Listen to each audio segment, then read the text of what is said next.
नमस्कार दोस्तों, आज हम बात करने वाले हैं ऐसे हादसे की जिसे चाइना चाहे तो भी इजिली इग्नोर नहीं कर सकता। एक ब्रांड न्यू ब्रिज जिसका इनॉग्रेशन हुआ था सिर्फ कुछ महीने पहले, होंगकोई ब्रिज सिंचुआन प्रोविंस के माउंटेन्स एरिया में, वो पूरा कोलैप्स हो गया है। इस ब्रिज को चाइना के इंजीनियर्स ने प्राइड ऑफ वेस्टर्न कनेक्टिविटी बोला था, लेकिन सिर्फ 7 महीने के अंदर वो पूरा स्ट्रक्चर नीचे वैली में गिर गया। नो एक्सप्लोजन, नो अटैक, बस एक लैंडस्लाइड और पूरा इंजीनियरिंग का कॉन्फिडेंस हिल गया। 11 नवंबर 2025 सुबह के 8:30 बजे के आसपास सिंचुआन प्रोविंस के मेरकन सिटी के आसपास एक मैसिव लैंडस्लाइड हुआ। माउंटेन सडनली शिफ्ट हुए, रॉक्स नीचे आने लगे और उसके साथ ही होंगकोई ब्रिज का एक बड़ा सेगमेंट कोलैप्स हो गया। रिपोर्ट्स के अकॉर्डिंग थैंकफुली कोई ह्यूमन कैजुअलिटी नहीं हुई। अथॉरिटीज ने एक दिन पहले ही ब्रिज को ट्रैफिक के लिए बंद कर दिया था क्योंकि ग्राउंड के नीचे क्रैक्स और वाइब्रेशन डिटेक्ट हुए थे। एक वायरल वीडियो में क्लियरली दिख रहा है ब्रिज के एक एंड पर ग्राउंड स्लिप करता है, स्ट्रक्चर शेक होता है और फिर बूम, पूरा एक साइड नीचे वैली के अंदर गिर जाता है। सिर्फ कुछ सेकंड्स में एक इंजीनियरिंग मार्वल खाक हो गया। होंगकोई ब्रिज कोई छोटा स्ट्रक्चर नहीं था, ये एक 758 मीटर लंबा ब्रिज था जो वेस्टर्न माउंटेन्स एरिया को रेस्ट ऑफ चाइना के मेन लैंड से कनेक्ट करता था। कंस्ट्रक्शन कंप्लीट हुआ था जनवरी 2025 में और अप्रैल 2025 में ब्रिज को ऑफिशियली ओपन कर दिया गया था। टोटल कॉस्ट इसकी आई थी अराउंड 240 मिलियन युआन, मतलब लगभग 270 करोड़ इंडियन रुपीस में। ये ब्रिज एक सिंबल ऑफ प्राइड था फॉर लोकल एडमिनिस्ट्रेशन क्योंकि माउंटेनियस टेरेन में इस लेवल का कंक्रीट आर्क बनाना एक चैलेंज होता है।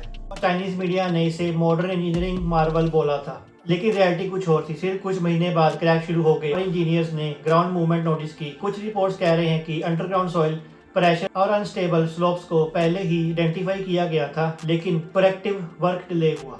इस ब्रिज के बनने की सीक्वेंस समझे तो जनवरी 2025 में कंस्ट्रक्शन कंप्लीट हुआ, सेफ्टी इंस्पेक्शन क्लियर होता है, पब्लिक के लिए ओपनिंग सेलिब्रेशन वीडियोस वायरल हुए, स्लोगन्स थे सेफ, स्मार्ट एंड स्ट्रॉन्ग। वो अप्रैल 2025 में हुआ। अक्टूबर 2025 में लोकल रिपोर्ट्स करते हैं small cracks near by approach roads में, और 10 नवंबर 2025 को ऑफिसर्स ने डायरेक्ट किया ग्राउंड शिफ्ट और इमीडिएटली ब्रिज को ट्रैफिक के लिए क्लोज कर दिया। 11 नवंबर सुबह लैंडस्लाइड हुआ और मेन स्पैन कोलैप्स कर गया। अथॉरिटीज का कहना है लैंडस्लाइड हुआ ड्यू टू जियोलॉजिकल इंस्टेबिलिटी, पर एक्सपर्ट्स बोल रहे हैं ये सिर्फ नेचुरल नहीं था, एक ह्यूमन एरर भी था। सिंचुआन प्रोविंस एक earthquake prone landslide sensitive zone है जहां ग्राउंड कंटिन्यूअसली मूव करता रहता है और हैवी रेनफॉल से सॉइल लूजन होती है।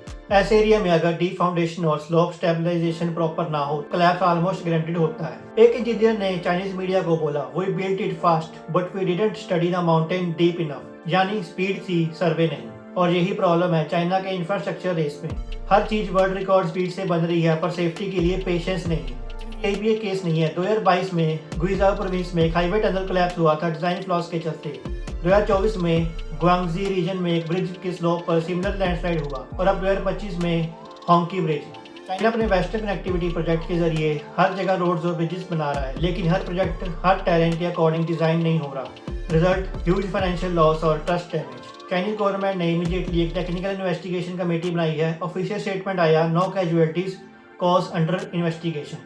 लेकिन लोकल रेजिडेंट्स का कहना है उन्होंने पहले ही क्रैक्स और स्लोप्स मूवमेंट को नोटिस किया था। उन्होंने अथॉरिटीज को इन्फॉर्म भी किया पर कोई मेजर एक्शन तब नहीं लिया गया। सोशल मीडिया पर चाइनीज सिटीजन्स ओपनली क्वेश्चन कर रहे हैं, why so many accidents in new projects, are we compromising safety for political targets. और इंटरनेशनल मीडिया भी इसे कवर कर रहा है as a symbol of China over confidence in construction boom. Reuters और द गार्डियन जैसे आउटलुक्स ने लिखा, bridge collapses less than a year after opening, reasoning questions और क्वालिटी कंट्रोल। दोस्तों, ये इंसिडेंट छोटा सा कोलैप्स नहीं है, ये एक वार्निंग है। नेचर और ह्यूमन एम्बिशंस के बीच बैलेंस तोड़ दिया गया तो रिजल्ट हमेशा डिजास्टर ही होता है। ये एक रिमाइंडर भी है कि देश चाहे कितना भी पावरफुल क्यों ना हो, नेचर के लॉस के ऊपर नहीं जा सकता। दोस्तों, अपनी राय आप कमेंट सेक्शन में जरूर बताएं। आज की वीडियो में बस इतना ही, फिर मिलेंगे एक नई न्यूज़ के साथ, तब तक के लिए साइनिंग ऑफ।